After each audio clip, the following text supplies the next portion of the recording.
President John Dramani Mahama has asked organized labor to join in pushing for the abolition of the entitlement enshrined in Article 71 for office holders. They also have been criticized by organized labor for contributing to the increase in government wage bill, which is currently pegged at 51%. My comrade Kofi Asamoah has always maintained that labor alone is not responsible for this high wage bill. He says there are ghosts and Article 71 workers who also contribute to the wage bill.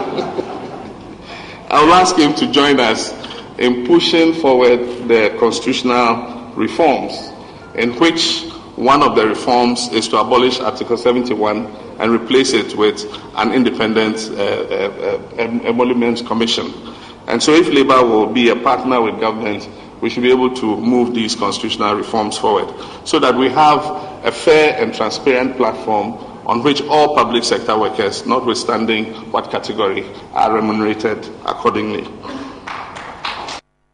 We've been joined on the line by a Labour consultant, Kwesi Danto Echampong, to find out how feasible this particular proposal is. Good afternoon, sir. Thank you very much for your time. Hello, yeah. Yes, I'm sure you've heard what the president's proposal is, and how much of an impact would it make on reducing the national wage bill? Okay, first we need to look at the emoluments for this category of people. They are constitutional. If you look at Article 71, and then clause 1 and 2, the parliamentarians, the ministers, and co. are supposed to be determined by the president in consultation with a committee that he will set up. Right. Then for the ministers, and co. by parliament. And therefore, if the government thinks that the wage bill is big, the only thing you need to look at is how to address that situation, because you can never worsen it to the detriment of those who are earning the money today. Right. Okay. And then also you should know that the TUC has no role to play whatsoever, unless you want to play the workers against the NS, the category of employees who come under Article 71.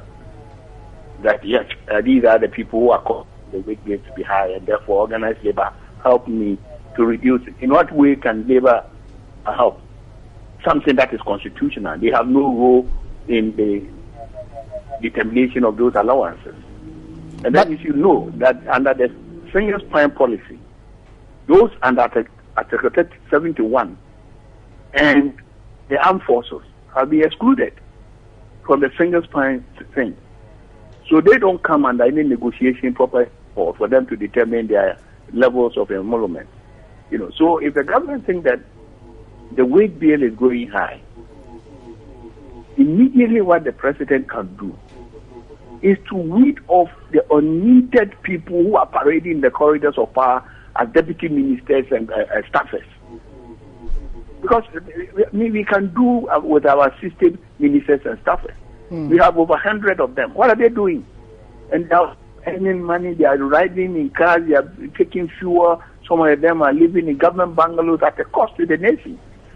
So if you trying to handle the Article 71 office holders in the public, to me, something that the president should completely desist from. So you cannot set the organized labor against its bad. So the president's decision to ask organized labor to help him is totally misplaced. That is point one. But how about the fact that because it also falls under a government employment of a sort, he would need the leadership and their cooperation to help him set up maybe that team that would review the amounts of monies or the emoluments of these office holders? That's what I'm saying, that look, they are already earning those things that have been negotiated and approved by Parliament. And then the small committee that was set up by initial President Kufuor, then later on, I think under President Mills, the late Professor Adi came up with something. And that is what these people are living and working on. And therefore, need another committee to review it. And if you want to review, in the meantime, what the government can do is that they may freeze further increases if they think that the bill is getting out of hand. But there's no way you can come out and reduce the salary levels of the judges and those people. For the politicians, yes, you can do that because that one you have the control. But those who are working within the public sector, like the judges and other people, how can you reduce their salary because the wage bill is big? The only thing is to look at internally and cut out the size of government. All right. That is the immediate thing, and the cheapest way the government can reduce the bill is that those who are parading in the corridors of power and the staffers and the ministers and the deputy ministers, they are many. Then also, let's take a look at this. We increased parliament from 230 to 270. For what? You do that, and you enlarge the bill.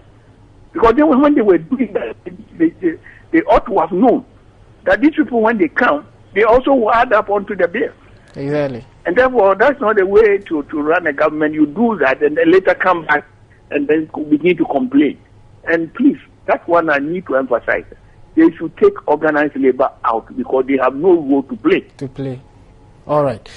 We're very grateful for your the time. matters that affect Article 71 office holders.